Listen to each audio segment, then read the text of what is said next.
प्रिय भक्तबृंद माने आज विषय को आपण मानक स्वागत।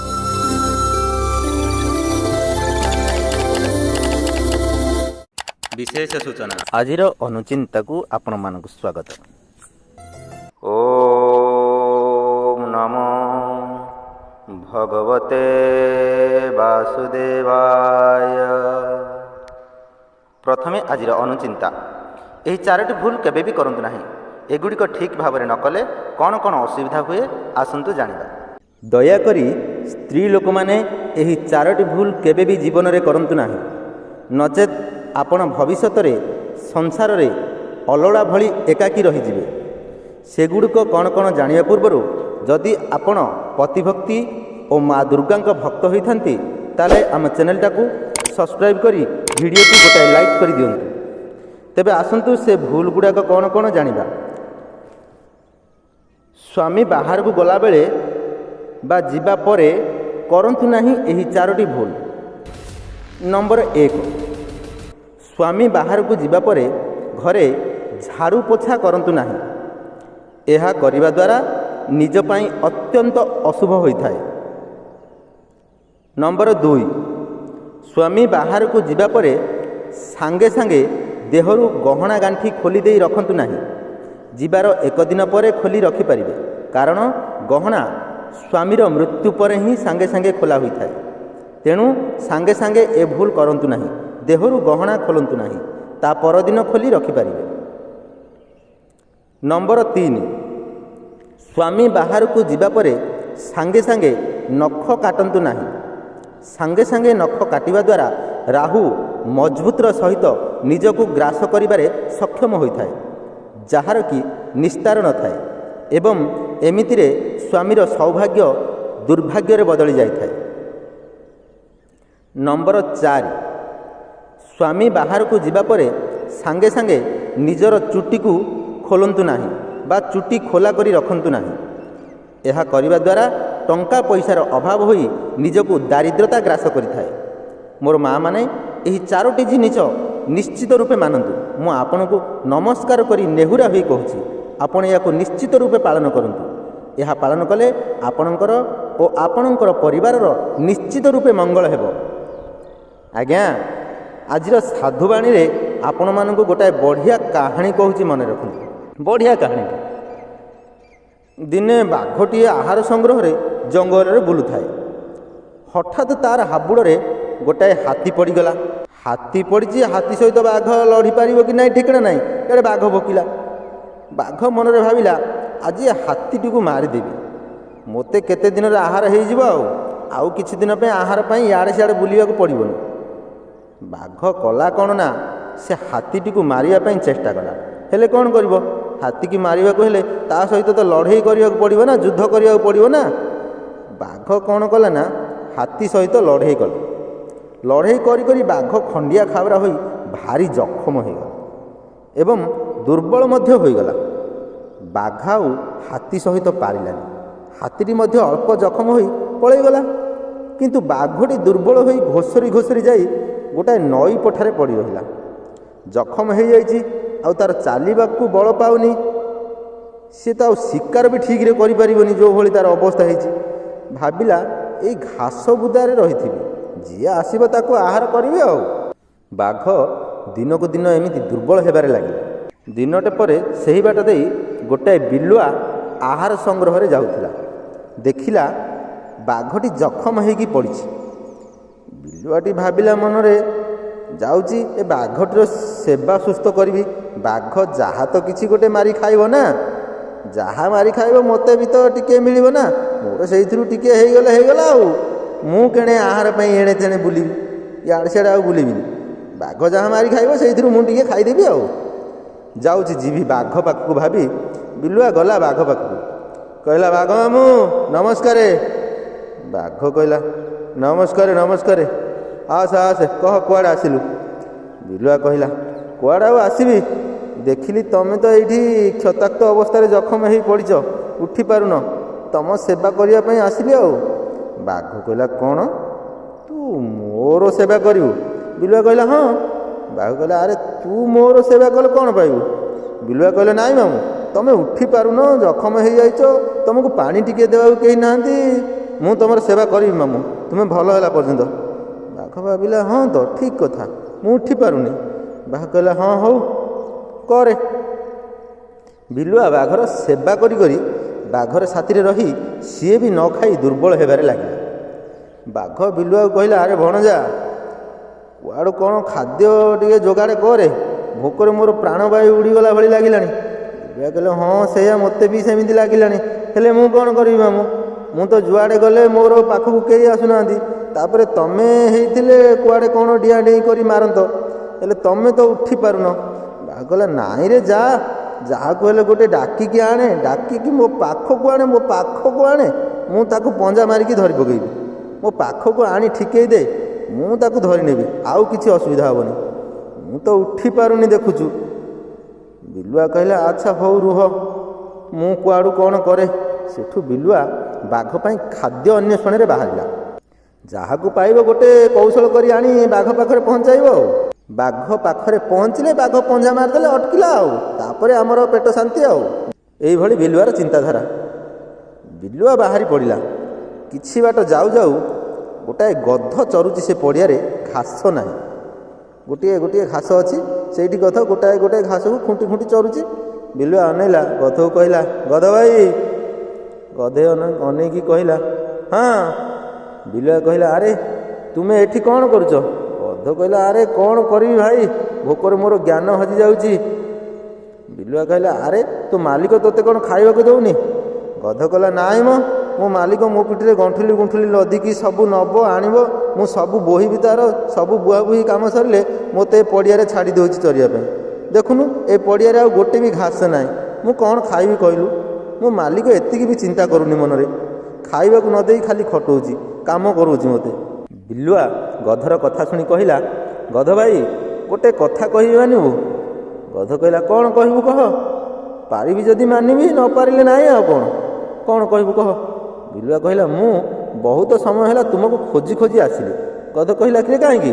ବିଲୁଆ କହିଲା ସେଇ ଯେଉଁ ନଈ ପଠା ନାହିଁ, ସେଇ ନଈ ପଠାରେ କେତେ ବହଳିଆ ଘାସ ହେଇଛି ଯେ, ଚାଲୁନ ଖାଇବ। ଗଧ କହିଲା ହଁ, ହେଲେ କ'ଣ କରିବି? ମୁଁ ମୋ ମାଲିକକୁ ଅମାନ୍ୟ କରି ଯାଇପାରିବିନି ନା।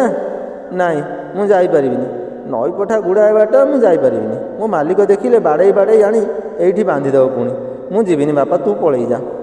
ବିଲୁଆ ମନରେ ପାଞ୍ଚିଲା ଏ ଗଧ ଖାଦ୍ୟ ଲୋଭରେ ଯିବନି, କ'ଣ କରିବି, ୟାକୁ ଅସଲ ଲୋଭ ଦେଖେଇବି। ବିଲୁଆ କହିଲା ଏଇଠି ଗଧ ଭାଇ, ଆଉ ଗୋଟେ କଥା କହନ୍ତି ଯେ ତମେ ତ ମନା କରୁଛ ଯିବନି ବୋଲି, ଆଉ କାହିଁ କହିବି? ଗଧ କହିଲା ନାଇଁ କହୁନୁ, କ'ଣ କହିବୁ କହ। ସେଠୁ ବିଲୁଆ କହିଲା ଏ କଥା କ'ଣ କି ଗଧ ଭାଇ, ସେଇ ଯେଉଁ ଘାସ ପଠାରେ ନୁହଁ, ସେଇ ଘାସ ଭିତରେ ଗୋଟାଏ ଗଧୁଣୀ ଅଛି ବା।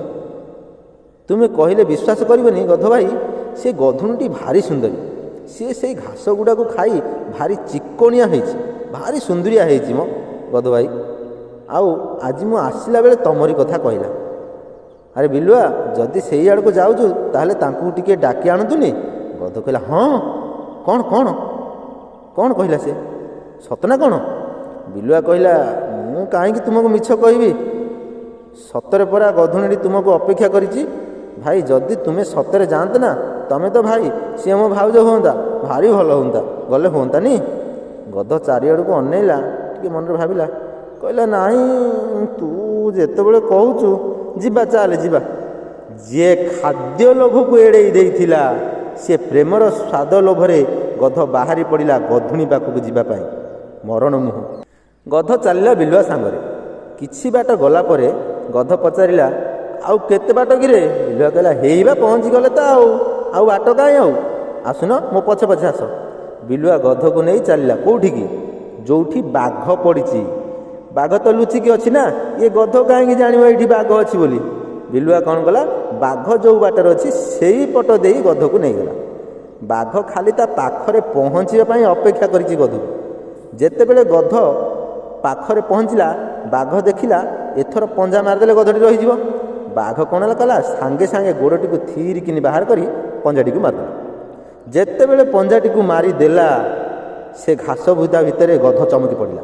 ଗଧ ଭାବିଲା କିଏ ଗୋଟେ ମାରିଦେଲା ମୋତେ, ଦେଖିଲା କିଏ ଗୋଟେ ପଞ୍ଝା ମାରିଦେଲା, ଦେଖିଲା ତା ଦେହରେ ପଞ୍ଝା ଭଳି ଦାଗ ହେଇଯାଇଛି। ଗଧ ମାରିଲା ଡିଆଁ, ଗୋଟେ ଡିଆଁ ମାରିଲା, ଗଧ ଏକା ବେଳକେ ପାର। ଗଧ ଦୌଡ଼ି ଦୌଡ଼ି ତା ମାଲିକର ଘର ପାଖକୁ ପଳେଇଗଲା ଏକାଥରକେ। କ'ଣ ଆଉ ଗଧ ସେଠାକୁ ଆସିବ? ବାଘ ବିଲୁଆର କୁହାକୁହି ଲାଗିଲେ ତୁଣ୍ଡକୁ ତୁଣ୍ଡ। ମାମୁଁ କ'ଣ କଲ? ମୁଁ କେତେ କଷ୍ଟରେ ଆଣିଥିଲି, ଛାଡ଼ିଦେଲ ନା?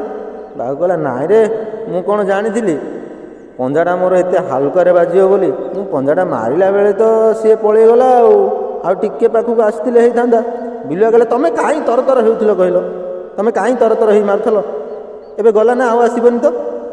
ମନେ ରଖନ୍ତୁ, ବାଘ ଗୋଟିଏ ପଞ୍ଝା ମାରିଛି, ଗଧ ଦୌଡ଼ିକି ପଳେଇଲା। ବାଘ ବିଲୁଆକୁ କହିଲା, ଆଉ ଥରେ ଯା, ଚେଷ୍ଟା କରେ, ଡାକିକି ଆଣେ। ସେଇଟା ଗଧ ଜାତି ପା, ନାଁ ପା ତାର ଗଧ, ତୁ ଚେଷ୍ଟା କଲେ ସିଏ ଆଉ ଥରେ ଆସିବ। ବିଲୁଆ କହିଲା, କାହିଁ ମୋତେ ସେମିତି ଲାଗୁନି ତ। ବାଘ କହିଲା, ତୁ ଯା, ଚେଷ୍ଟା କରେ, ଯା, ଆସିବ, ସେ ପରା ଗଧ। ବିଲୁଆ ପୁଣି ଗଧକୁ ଡାକିବାକୁ ଗଲା। ଗଧ ସେଇ ପଡ଼ିଆରେ ହିଁ ଚରୁଥିଲା, ଘାସ ତ ନାହିଁ, ଗୋଟିଏ ଗୋଟିଏ ଘାସ ଅଛି, ସେଇ ପଡ଼ିଆରେ ହିଁ ଚରୁଥିଲା। ବିଲୁଆ ଗଲା, ଗଧ ବିଲୁଆକୁ ଅନେଇଲା, ରାଗରେ ଅନେଇଲା ଗଧ ବିଲୁଆକୁ। ପଚାରିଲା, କୁଆଡ଼େ ଆସିଲୁ? କହ, ମୋତେ ସେଇଠି କିଏ ପଞ୍ଝା ମାରିଲା କହ? ସେଇ ଘାସ ଗହଳରେ ମୁଁ ଦେଖିପାରିଲିନି, କହ ପଞ୍ଝାଟା ମାରୁଥିଲା କିଏ? ବିଲୁଆ କହିଲା, ଭାଇ ଏଡ଼ିକି ବୋକା ତୁମେ। ଗଧ କହିଲା, ମାନେ? ବିଲୁଆ କହିଲା, ପଞ୍ଝା। ଗଧ କହିଲା, ଆଉ କ'ଣ? ଆରେ ଭାଇ, ତମକୁ ଗଧୁଣି ସେଇଠି ଅପେକ୍ଷା କରିଥିଲା, ତୁମେ ଖାଲି ଟିକିଏ ରୁହ, ମୋ ଭାଇ ଆସନ୍ତୁ ତମ ପାଖକୁ। ମୁଁ କହୁଛି, ଏ ଗଧୁଣି ଏତେ ଅଧୈର୍ଯ୍ୟ ହୋଇ ଦୌଡ଼ି ଆସିଲା ତୁମକୁ ଆଲିଙ୍ଗନ କରିବା ପାଇଁ, କୁଣ୍ଢେଇ ପକାଉଥିଲା ତୁମକୁ, ଆଉ ତୁମେ ଦୌଡ଼ିକି ପଳେଇ ଆସିଲ। ଗଧ କହିଲା, କ'ଣ ସତରେ ମୋତେ ଗଧୁଣି ଆଲିଙ୍ଗନ କରୁଥିଲା? ବିଲୁଆ କହିଲା, ଆଉ ହଁ ପରା। ଗଧ କହିଲା, ନାଇଁ ରେ, ମୋତେ ଲାଗିଲା ବାଘର ପଞ୍ଝା ଭଳି। ବିଲୁଆ କହିଲା, ବାଘ ଅଛି ସେଠି, ମୁଁ ବୁଲୁଛି ନା? ତମେ ଚିନ୍ତା କଲ, ବାଘ ଅଛି ସେଠି, ମୁଁ କେମିତି ବୁଲୁଛି? ଯଦି ବାଘ ଥାନ୍ତା ସେଠି, ମୁଁ ବୁଲନ୍ତି ନା ତମ ଗଧୁଣି ସେଇଠି ଥାନ୍ତା? ସେ ତ ମାରି ଖାଇସାରନ୍ତାଣି ନା ଆମକୁ। ତମେ ଏଣି ତେଣୁ ଭାବନା କାହିଁ ମୁଣ୍ଡରେ ପୁରଉଛ କହିଲ ଭାଇ? ଗଧ କହିଲା, ଆଉ କ'ଣ କହୁଛୁ ତୁ? ବିଲୁଆ କହିଲା, ଆଉ କହିବି କ'ଣ, ଗଧୁଣି ପରା ସେଇଠି ତମକୁ ଅପେକ୍ଷା କରିଛି, ତମେ ଡେରି କରନି, ଆସ ମୋ ସାଙ୍ଗରେ। ଗଧ ଇଆଡ଼ୁ ସିଆଡ଼ୁ ଟିକେ ଚାହିଁଲା, ହଉ ଚାଲେ।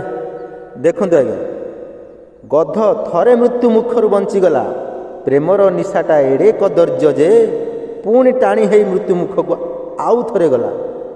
ଏଥର ବାଘ ଆଉ ସେ ଭୁଲ କରିବନି। ଯେତେବେଳେ ଗଧ ନିକଟ ହେଇଗଲା, ବାଘ ମାରିଦେଲା ପଞ୍ଝା, ଧରି ପକେଇଲା, ମାରିଦେଲା, ଖାଇଦେଲା। କାହା ପାଇଁ ମଲା ଗଧ? ଥରକୁ ଦୁଇଥର ବିପଦ ମୁହଁକୁ ଟାଣି ହେଇକି ଆସିଲା, କାହା ପାଇଁ ଆସିଲା? କାହା ପାଇଁ ମଲା ଏ ଗଧ? କେବଳ ପ୍ରେମର ସ୍ୱାଦ, ପ୍ରେମର ନିଶା ପାଇଁ ମଲା ଗଧ। ନିଆଁକୁ ଦେଖିଲେ ପତଙ୍ଗମାନେ ଯେମିତି ତା ପାଖକୁ ଦୌଡ଼ନ୍ତି ମରିବା ପାଇଁ, ଏ ପ୍ରେମର ସ୍ୱାଦ, ପ୍ରେମର ନିଶାଟା ମଧ୍ୟ ସେମିତି ଆମର ମନରୂପକ ପତଙ୍ଗ ମଧ୍ୟ ଯଦି ସେଥିରେ ପୋଡ଼ି ହେବାକୁ ଚାହୁଁଛି, ତାହେଲେ ଯାଉ, ପୋଡ଼ି ହେଇଯାଉ। ନାଇଁ ଆଜ୍ଞା, ପୋଡ଼ି ହେଇଯାଉ ବୋଲି ଚାହାନ୍ତୁ ନାହିଁ। ଭଗବାନ ଯେତିକି ଦେଇଛନ୍ତି ସେତିକିରେ ହିଁ ସନ୍ତୁଷ୍ଟ ରୁହନ୍ତୁ। ଦେଖିବେ ଆପଣଙ୍କ ଦିନଗୁଡ଼ିକ ଅତି ଆନନ୍ଦ ଭାବରେ କଟିବ। କେହି ବି ଆପଣଙ୍କୁ ଅଙ୍ଗୁଳି ନିର୍ଦ୍ଦେଶ କରି କହିପାରିବେନି, ନା, କେହି ବି ଆପଣଙ୍କୁ ଅଙ୍ଗୁଳି ନିର୍ଦ୍ଦେଶ କରି କହିପାରିବେନି। ଆରେ ଧର୍ମ ବୋଲି ଗୋଟିଏ ଜିନିଷ ଅଛି ପରା, ଧର୍ମକୁ ମାନ, ପାଳନ କର। ଦର୍ଶକ ବନ୍ଧୁ, ଏହାପରେ ରାଶିଫଳ। ଆଜି ସିଂହ ରାଶି ବିଷୟରେ ଆଲୋଚନା କରିବା। ସିଂହ ରାଶିର ବ୍ୟକ୍ତିବିଶେଷମାନେ ଆଜି ଆପଣମାନେ ଧନ ସଞ୍ଚୟ କରିବାରେ ଅସୁବିଧା ପାଇପାରନ୍ତି। ଶାରୀରିକ ଭାବେ ସୁସ୍ଥ ରହିବା ପାଇଁ ଧୂମ୍ରପାନ କରିବାର ଅଭ୍ୟାସ ତ୍ୟାଗ କରନ୍ତୁ। ଆର୍ଥିକ ଜୀବନର ଅବସ୍ଥା ଆଜି ଭଲ ବୋଲି କୁହାଯାଇପାରିବ ନାହିଁ। ଆଜି ଆପଣ ଅନ୍ୟମାନଙ୍କ ଆବଶ୍ୟକତା ଉପରେ ଧ୍ୟାନ ଦେବା ଉଚିତ। ଆଜି ପିଲାମାନଙ୍କୁ ଅଧିକ ସ୍ୱାଧୀନତା ଦେବା ଆପଣଙ୍କ ପାଇଁ ସମସ୍ୟା ସୃଷ୍ଟି କରିପାରେ। ଆଜି ତୁମର ଅର୍ଥ ହାନି ହୋଇପାରେ, କାରଣ ତୁମେ ବିଶେଷ ବ୍ୟକ୍ତିଙ୍କୁ ହରାଇପାର। କାର୍ଯ୍ୟ ଉପରେ ଧ୍ୟାନ ଦିଅନ୍ତୁ ଏବଂ ଭାବପ୍ରବଣ ବିଷୟରୁ ଦୂରେଇ ରୁହନ୍ତୁ। ଏହା ସମ୍ଭବ ଯେ ତୁମର ଅତୀତ ସହିତ ଜଡ଼ିତ କେହି ଆଜି ତୁମ ସହିତ ଯୋଗାଯୋଗ କରିବେ ଏବଂ ଏହି ଦିନକୁ ସ୍ମରଣୀୟ କରିବେ। କୌଣସି କାରଣରୁ ଆପଣ ସକାଳେ ବାହାରକୁ ଯିବା ପାଇଁ ପ୍ରସ୍ତୁତ ହେବାରେ ଅସୁବିଧାର ସମ୍ମୁଖୀନ ହୋଇପାରନ୍ତି, କିନ୍ତୁ ଆପଣଙ୍କ ଜୀବନସାଥୀ ଆପଣଙ୍କୁ ଏହାର ମୁକାବିଲା କରିବାରେ ଯଥାସମ୍ଭବ ବହୁତ ସାହାଯ୍ୟ କରିବେ। ଆଜି ପାଇଁ ରହୁଛୁ ବନ୍ଧୁ, ନମସ୍ତେ। ଓମ୍ ଶାନ୍ତି ଶାନ୍ତି ଶାନ୍ତି।